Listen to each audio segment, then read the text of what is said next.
মই আপোনালোকক স্বাগতম জনাইছো।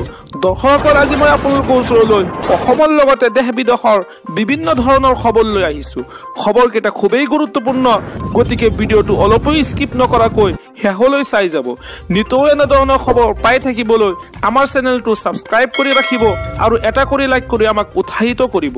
আহক এতিয়া আমি ভিডিঅ'টো আৰম্ভ কৰোঁ। এটা বিগ ব্ৰেকিং নিউজ। অৰুণোদয় আঁচনিত ধন নোপোৱা মহিলাসকলৰ বাবে ডাঙৰ খবৰ।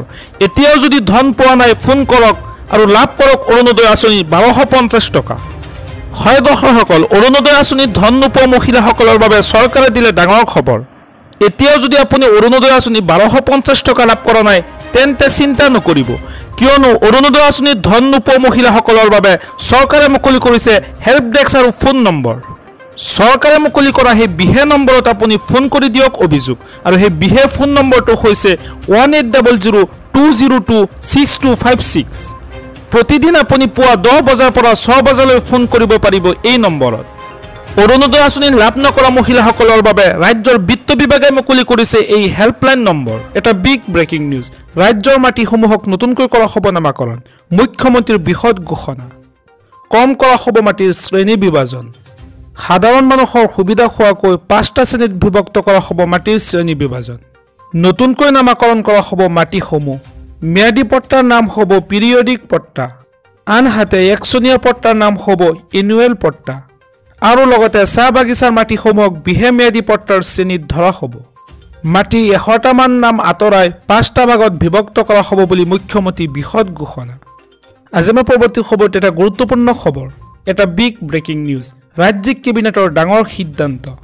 অৱসৰপ্ৰাপ্ত চৰকাৰী কৰ্মচাৰীলৈ ডাঙৰ ঘোষণা কৰিছে ৰাজ্যিক কেবিনেটৰ। এতিয়াৰে পৰা চৰকাৰী অৱসৰপ্ৰাপ্ত কৰ্মচাৰীয়েও লাভ কৰিব ৰেচন কাৰ্ড। অৱসৰপ্ৰাপ্ত চতুৰ্থ বৰ্গৰ কৰ্মচাৰীয়ে পাব ৰেচন কাৰ্ড। বিনামূলীয়া ৰেচন আয়ুষ্মান ভাৰতৰ সেৱা লাভ কৰিব চতুৰ্থ বৰ্গৰ কৰ্মচাৰীয়ে।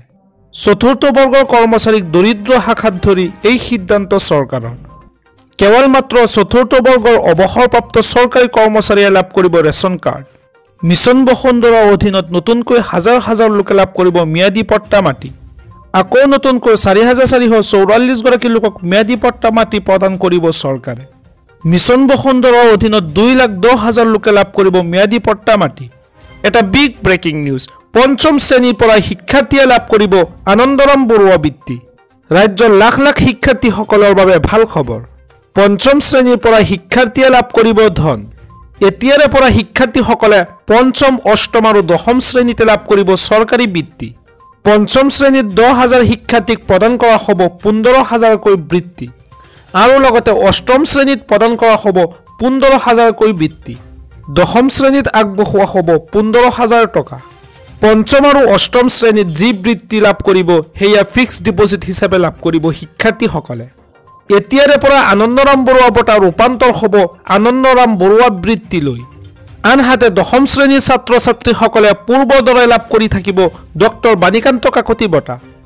10মান শ্ৰেণীত যি 10,000 টকা ছাত্ৰ ছাত্ৰীক বৃত্তি দিয়া হ'ব সেয়া নগদ ধন হিচাপে আগবঢ়োৱা হ'ব। ৰাজ্যৰ প্ৰতিগৰাকী শিক্ষাৰ্থীয়ে 45,000কৈ টকা লাভ কৰিব শিক্ষা জীৱনত। অৰ্থাৎ 5ম শ্ৰেণীৰ পৰা এই ধন লাভ কৰিব শিক্ষাৰ্থীসকলে।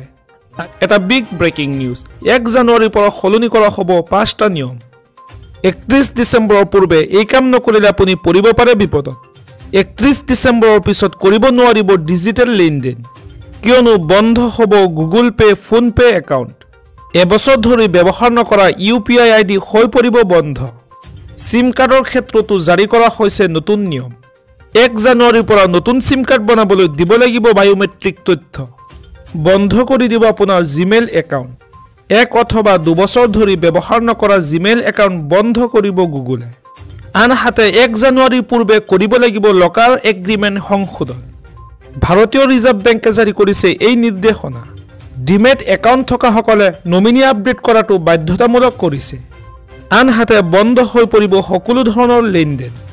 আজি মই পৰৱৰ্তী খবৰটো এটা গুৰুত্বপূৰ্ণ খবৰ। এটা big breaking news. সংখ্যালঘুলৈ Himanta Biswa Sarma চৰকাৰৰ বৃহৎ আঁচনি। সংখ্যালঘু উন্নয়ন বোৰ্ডে প্ৰকাশ কৰিলে কেইবাটাও বিশেষ আঁচনি।